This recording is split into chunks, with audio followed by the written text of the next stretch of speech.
garden tayo. Yung garden namin ay madumi na. Ito, nilinisan nila ito kahapon. Isang araw pa. Ano, namilaw na yung mga kalabasa. Ayan. Tapos yung mga kamote, gumapang na doon. Yung kangkong namin, kundi na lang natira. Puro damo. So yan, magdadamo tayo dito sa area na to. Ayan, puro damo. Namatay na yung ating mga sitaw. So yan, yung mga nasa taas namatay na to.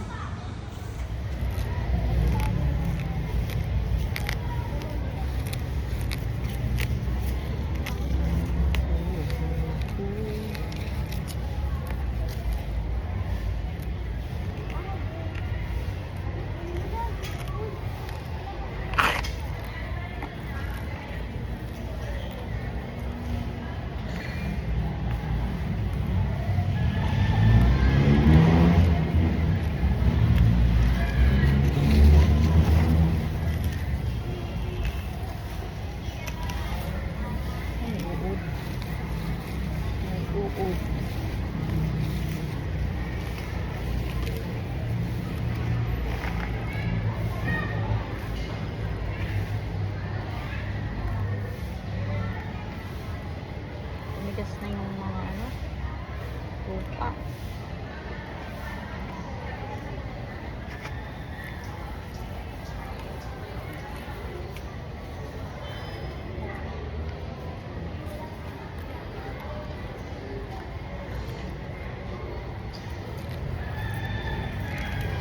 Ay.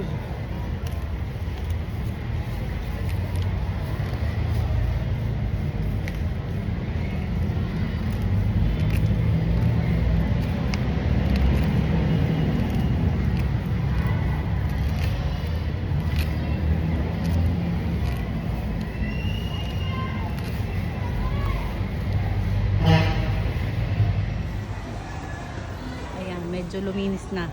Ito malinis na talaga to. Ito lang yung nilinis ko dito.